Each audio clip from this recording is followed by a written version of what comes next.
विश्व आदिवासी दिवस के उपलक्ष्य में उदयपुर जिले के विभिन्न जनजाति क्षेत्र में विश्व आदिवासी दिवस मनाया गया। सुदूर जनजाति क्षेत्र कोटड़ा में इस दिवस को बड़े हर्षोल्लास एवं समन्वय की भांति मनाया गया। स्थानीय प्रशासन एवं जनप्रतिनिधियों ने एवं समस्त जनता ने इसमें भागीदारी व्यक्त की और प्रमुख क्षेत्र की समस्याओं के विषय में चर्चा की और आदिवासी एकता को हमेशा के लिए बनाए रखने के लिए कटिबद्ध हुए। देखिए पूरा वीडियो।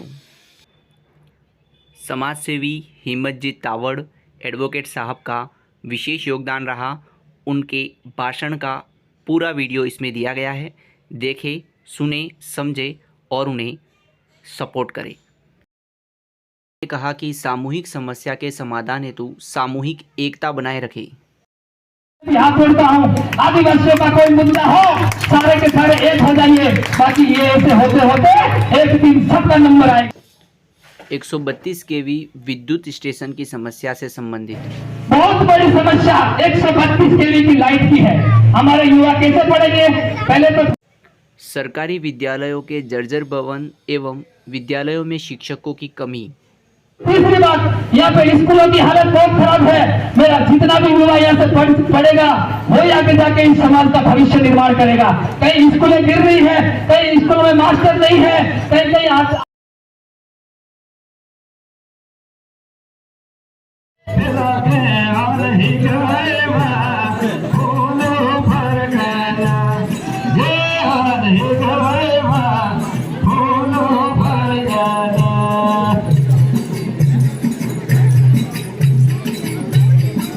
हमको कोई राजनीति नहीं करनी है। मैं आप सबसे भी हाथ जोड़ता हूँ, आदिवासियों का कोई मुद्दा हो सारे के सारे एक हो जाइए, बाकी ये ऐसे होते होते एक दिन सबका नंबर आएगा। आज मांडवा वालों का नंबर है, कल जुड़ा वालों का आएगा, परसों और किसी का आएगा, सबका नंबर आएगा। इसीलिए उनके साथ में सब खड़े होइए और ये खोना पड़ेगा। तीसरी बात, हमारे यहाँ पे बहुत बड़ी समस्या 132 केवी की लाइट की है। हमारे युवा कैसे पढ़ेंगे? पहले तो ठीक है, लाइट नहीं थी, चिमनी से पढ़ते थे। अभी लाइट की बिल्कुल समस्या है। लाइट 1 घंटा मुश्किल से आती है और युवाओं का भविष्य अंधकार में है। जितनी सारी चीजें हैं ऑनलाइन है, कंप्यूटर पे है। मेरा आदिवासी शहर से आता है, समोली से आता है, यहाँ पे धक्का खा के वापस जाता है क्योंकि उसका फॉर्म ऑनलाइन नहीं हो रहा है। ऑनलाइन क्यों नहीं हो रहा है? लाइट नहीं होगी, नेट नहीं चलेगा तो वो वापस रखड़ वापस जाएगा। इसलिए सबसे बड़ी मांग 132 केवी की है। 132 केवी के लिए भी सब आंदोलन कीजिए। आप सबसे हाथ जोड़ के निवेदन है, हमारी जरूरत पड़े, हमारी पहले जान भी चली जाए इन मुद्दों के लिए, मैं सबसे आगे हूँ, ये मेरा वादा है। कभी भी आधी रात को फोन करना, 108 की तरह मैं आप लोगों के साथ में हूँ और इस मुद्दे पे एक सहमत होना पड़ेगा। तीसरी बात, यहाँ पे स्कूलों की हालत बहुत खराब है। मेरा जितना भी युवा यहाँ से पढ़ेगा वो आगे जाके इस समाज का भविष्य निर्माण करेगा।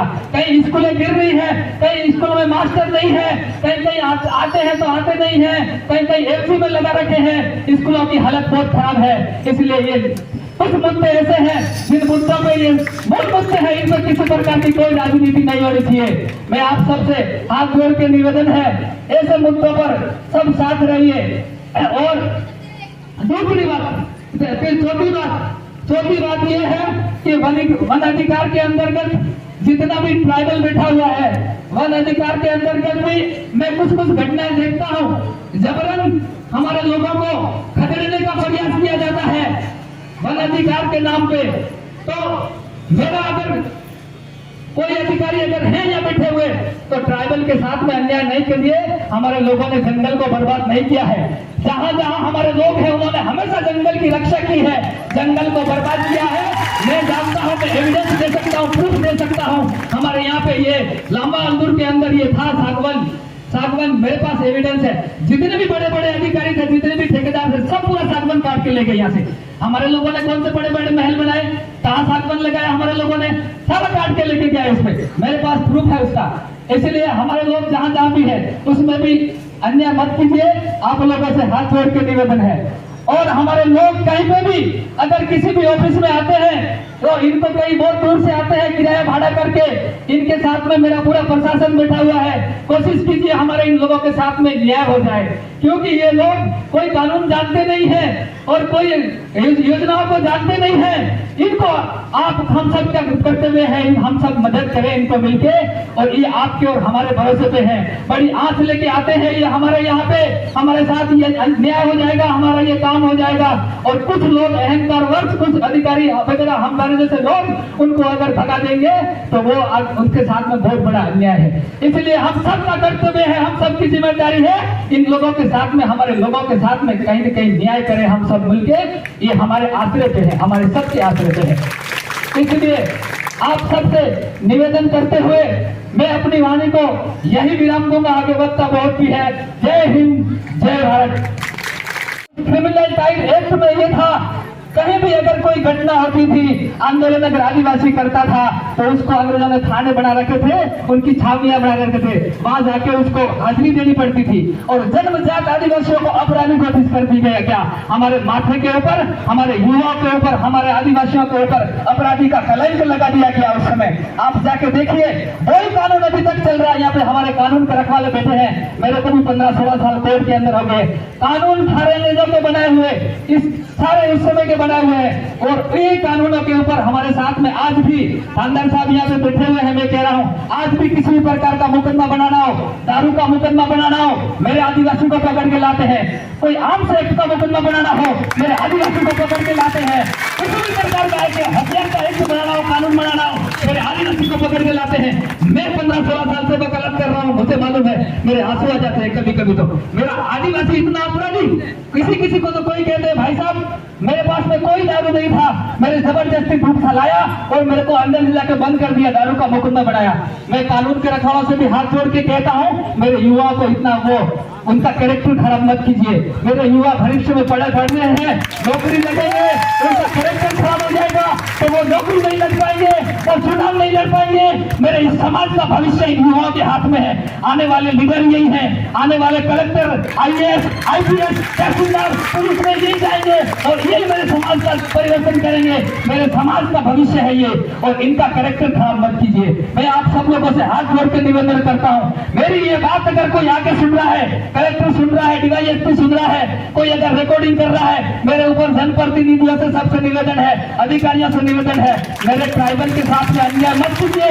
मेरा ट्राइबल अपराधी नहीं है, वो कहीं भी अपराध नहीं करता है। आप उनके घर पे जाके देखिए, उसके घर पे खाने का नहीं होगा। आप अगर मेहमान बन के गए हैं तो वो आपको बिठा के रखेगा, दूसरे के घर से मांग के लाएगा, आपको खिलाएगा, लेकिन आपके साथ में कभी ऐसा महसूस नहीं होने देगा, मेहमान को भूखा नहीं जाने देगा। ये मेरे आदिवासी समाज की पहचान है। मेरे आदिवासी समाज के साथ में बहुत ही अन्याय किया जा रहा है। मैं जब देखता हूं किसी को पकड़ के लाते हैं कि ये तो फलाने मुकदमे में, उस मुकदमे में वो नहीं होता है, फिर भी उसको खाना पूर्ति करने के लिए चोरी में भी जूठा लाया जाता है। इसलिए हाथ जोड़ के निवेदन है मेरे समाज के साथ में, ये भगवान को, ये अगर आप इसके खिलाफ अन्याय भी करोगे तो ये कहता है, हे भगवान थारू ठूस जोड़े मार दो, मतलब भगवान के ऊपर छोड़ देता है। ये भगवान पे आधारित समाज है, इसलिए इसके साथ में हमेशा न्याय करने की कोशिश कीजिए। हमको भी कलम मिली हुई है, उस कलम से कहीं न कहीं किसी का अन्याय नहीं हो जाए। इसलिए ये मेरा इतना सा था, कहना था। दूसरी बात, हमारे गुर्जर नाका के अंदर डैम बन रहा है, उस डैम से बहुत बड़ी संख्या में 1.5 लाख के आसपास जनसंख्या विस्थापित हो रही है। अभी हमने इससे पहले यहाँ पे आप गुजरात से टीवी वालों को लाए थे, SDO साहब यहाँ पे शायद नहीं बैठे हैं, हम इंटरव्यू लेने के लिए गए थे, पत्रकार महोदय थे, इंटरव्यू देने से मना कर दिया। तहसीलदार साहब के पास में गए थे, तहसीलदार भी शायद यहाँ पे नहीं है, उन्होंने कहा कि इस संबंध में कुछ भी नहीं बोल सकता हूँ। क्यों? आप क्यों नहीं बोलना चाहते हैं? आप सरकार के नुमाइंदे हो, आपको यहाँ पे व्यवस्था के लिए बिठा रखा है, आप सरकार के प्रतिनिधि हो, आपको बोलना पड़ेगा। आपको आदिवासियों के लिए तो बिठा रखे हैं, हमारे यहाँ पे 99% आदिवासी है। हम यहाँ पर आप तनख्वाह लेते हो, आदिवासियों की रक्षा के लिए लेते हो, इस मेरे क्षेत्र की रक्षा के लिए लेते हो। मेरा क्षेत्र यहाँ से विस्थापित हो रहा है, वो कहाँ जाएगा? उनके माँ बाप यहाँ पे हैं, उनकी माँ, कई मामियां हैं, कई भूया हैं, कई उसके मामा हैं, कई इनका पूरे कोंडा तहसील में एक गांव से दूसरे गांव में रिश्ता किया हुआ है, उसको ले